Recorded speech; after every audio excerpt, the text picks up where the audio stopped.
What's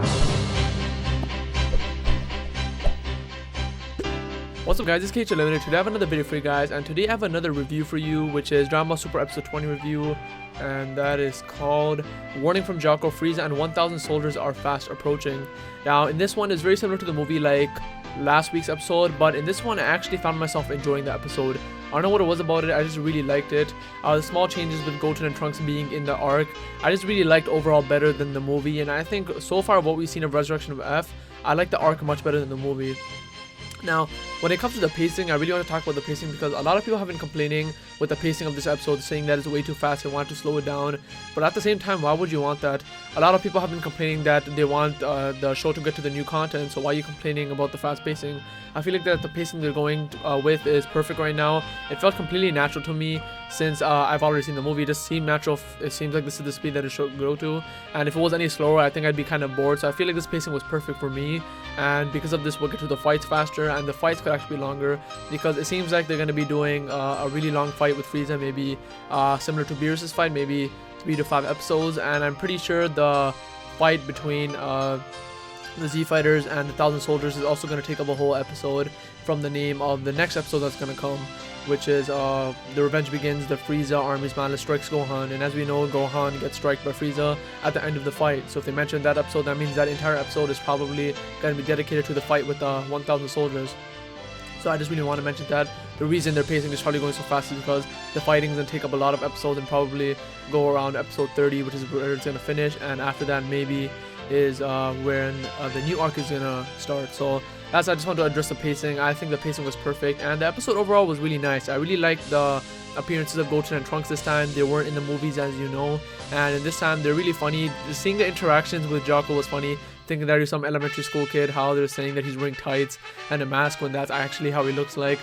Them taking his what they thought was an ear off, which is actually like his wireless receiver or something. But I really found it enjoyable.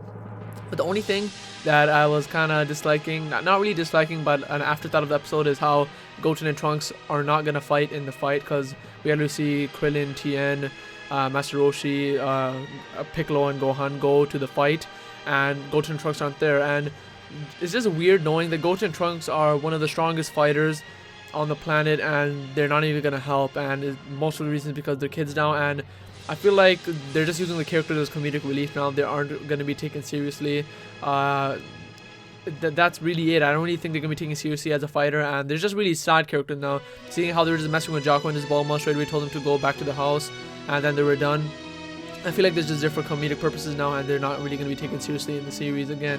Gohan maybe in the future if he has a chance in some parts, but I feel like Goku and Vegeta were just stuck with them being really the focus on the series, and Goten and Trunks aren't really going to get a focus as I actually thought. I thought they might have had a chance in the fight.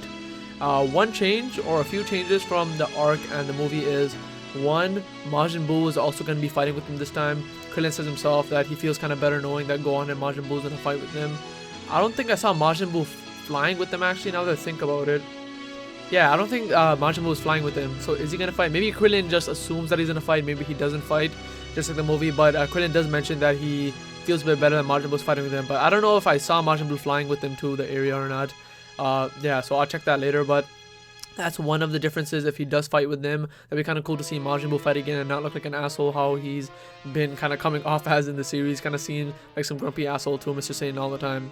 And the other difference is, like I mentioned before in a review, I believe so, is Tagoma is still alive. Instead of Frieza killing him and throwing him off the ship, he just tortures Tagoma basically, shoots lasers through his arms and legs and tells Tagoma to lie down, and that's not even worth killing him. So that's a bit of a change, so we'll see what happens then.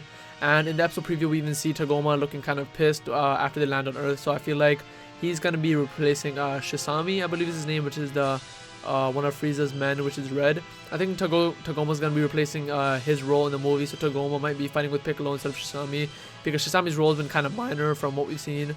So yeah, I think it's going to be Tagoma this time fighting with Piccolo, and we'll see what goes on there. So yeah, those are really the main differences. Tagoma is still alive, and yeah, I think that's really about it. We didn't see any mention of Ginyu, how we saw in, I think, last episode. We didn't see any mention of Champa or Barros. Oh yeah, what am I saying? We got to see the aura of Super Saiyan Blue. So Goku and Vegeta were sparring, and we see them punch each other, and we see blue aura come out, And then it goes to Whis, and we know that Whis knows what's happening. Whis kind of thinks to himself and he says, oh, I can't believe they achieved this so soon. So he knows exactly what's happening. He knows that they've achieved some kind of god form or god key. So that is pretty exciting to be able to see that they're actually achieving Super Saiyan Blue. At least we're seeing some form of them achieving it, how they got it. We're probably not going to see how they turn into it. Maybe they may turn into it for the first time in the actual fight with Frieza. I don't know. But yeah, that's all we know so far. I hope you guys enjoyed this episode review. Hope you guys enjoy. Remember the possibilities of Dragon Ball are unlimited. Later.